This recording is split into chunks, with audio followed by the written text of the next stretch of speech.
રામ રામ સીતારામ જય માતાજી બધાને। અને વાગી ગયા છે 8:30 અને આપણે જો અત્યારમાં હાથીનું કામકાજ હાલે છે। વાસળાને પોરો દીધો છે। આની પહેલાં પોરો દીધો તો એ આપણે શિરામણ કરી લીધો હતો। બાકી સામે જે ઝટકા દેખાય ને ત્યાંથી આપણે સહાણું શરૂ કર્યું હતું। ઘોડાનું સહાણું છે એ આપણે વાસળા ઉપર ત્યાં સુધી પોગાડી દીધું અને હવે લગભગ 5 ઉથલ બાકી છે। પછી તો પાછું સવડા મારેલા છે એ આવી જાય એટલે એમાં તો આપણે કાલે આંકવાનું થશે। બાકી આમાં સહાણું પૂરું કરીને તરત પાછો આપણે બેલો શરૂ કરી દેવાનો થાય।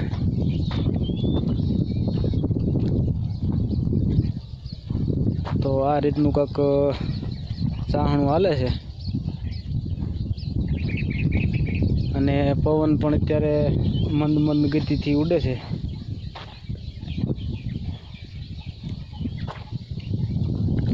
તો આપણે અહીંથી શરૂ કર્યું હતું તે વાંસળા ઊભા ત્યાં સુધી આપણે પકડી દીધું। તો ચાલો આપણે ટાટા પોરે મસ્ત આપણું કામ કન્ટિન્યુ કરી દઈએ અને તડકો થાય ત્યાં આપણે વાંસળાને પાછા છોડી નાખવાના થાય। અને આમ તો આમાં ચોમાસામાં સળે તે કામ કરવાનું હોય કારણ કે ક્યારે ઝાપટું આવીને ઉયું જાય ને આપણું કામ બગાડે એટલે ખટકો રાખીને બધું કામ કરવાનું હોય ચોમાસામાં। ચાલો કરી દઈએ।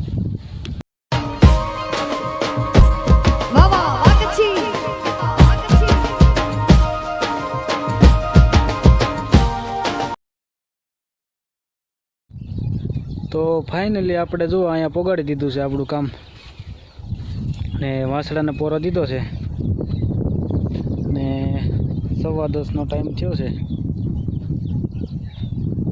ઘણું આંકી નાખ્યું આજમાં। જો કે આપણે બેલો આંકવાનું કહેતા થાય જે આળી પાંવાળું છે એમાં આંકીને બેલો આંકવાનું નક્કી કર્યું હતું પણ પાછું એવું નક્કી કર્યું કે હારો આ સવડા આંકેલા છે એમાં પણ આંકી નાખીએ કારણ કે થોડુંક ભેજવાળું હોય તો થોડું સુકાઈ જાય તો આપણને બેલો આંકવાની મજા આવે અને થોડુંક ફાવે। બાકી તો જો અહીંયા સુધી આંકવાનું છે લીમડા સુધી એટલે લગભગ 1.5-2 કલાકનું કામ છે હવે।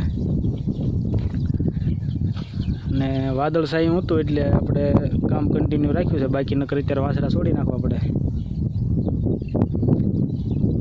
તો ફાઇનલી આપણું કામ થઈ ગયું છે અહીંયા કમ્પ્લીટ ને આપણે જો આખા ખેતરમાં સહાણું મારી દીધું ને જો આગળ બસ વાસળાને છોડ્યા અને એને પાણી નીર એટલી વાર લાગી। બાકી આપણે તો હાથ પગ ધોવાના બધું બાકી છે અને હાનના આમાં જોડવાનું થશે આપણે બેલો આપણે આ ઘોડાનો બનાવશું કારણ કે હળવું હાથી ફળજાને ભીં પડે નહીં। તો ચાલો હાથ પગ ધોઈને ફ્રેશ થઈ જાય। તો વાગી ગયા છે 5:30 અને આપણે જો અત્યારે બેલાનું કામકાજ શરૂ છે। 4:30 વાગે આપણે બળદિયા ધરમાં નાખી દીધા હતા અને 1 કલાક આપણે આંક્યું। આ ઓલા મેઢા દેખાય ત્યાંથી લઈને આપણા વાસળા ઊભા અહીંયા સુધી પોગાડ્યું છે। બેલો વાહમાં કાઢી નાખીએ એટલે સાંટા થયા હોય તો પછી માથાકૂટ નહીં બિયારો બધો બળી જાય।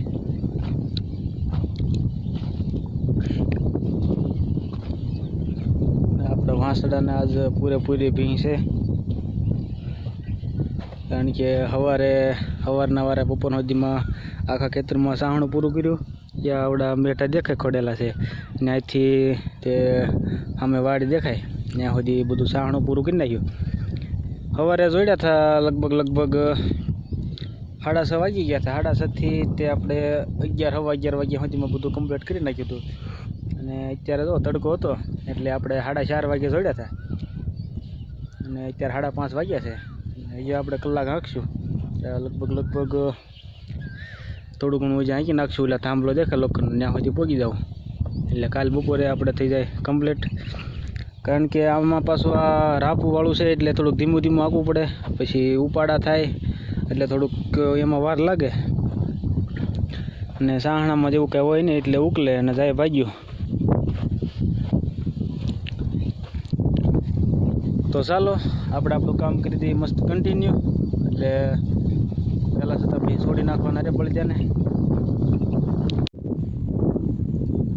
તો વાગી ગયા છે 6:45 અને આપણે હાંચી છોડી નાખ્યું છે વાસણાને પાન નીણ નાખી દીધી ને ખાંડ દેવાનું બાકી છે નીણ ખાઈ જાય એટલે ખાંડ દઈ દેવું આગળ બાકી તો એના લોખંડના થાંભલામાંથી કહેતા હતા ત્યાં આપણે હાંચી પગાડ્યું છે અને હવે આમાં કાલે બપોરે પૂરું થઈ જાય હાંચી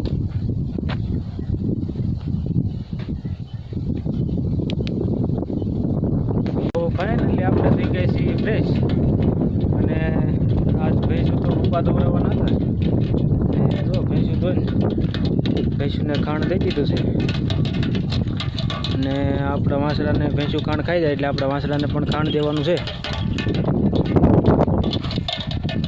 અત્યારે જો ઓળું દેખાય કપાસની તડકાના તો થોડા લસાય એટલે દેખાય નહીં કપાસિયા બાકી અત્યારે સારા દેખાય કપાસિયા તો બે વાંસડા ખાણ ખાય છે ત્યારે હાલે એટલે ખાણ તો દેવું જ પડે આપણે લગભગ 20-25 દિવસ તો એક ધારું ખાણ હતું શરૂ નકર તો શું છે ભારે હાથી પાછા કહી ન કે વાંસડા નાના છે એટલે ખાણ દઈ તો વળી આપણે પૂરું પડી જાય આ 1 વર્ષ કેવરાવે છે બાકી આવતા વર્ષમાં તો થઈ જાય મોટા વાંસડા એટલે નહીં વાંધો આવે તો આ સાથે આપણે વ્લોગને અહીંયા પૂરો કરીએ અને વિડીયોને લાઈક કરો ચેનલમાં પહેલી વખત મુલાકાત કરી હોય તો ચેનલને સબસ્ક્રાઈબ કરો થેન્ક યુ ફોર વોચિંગ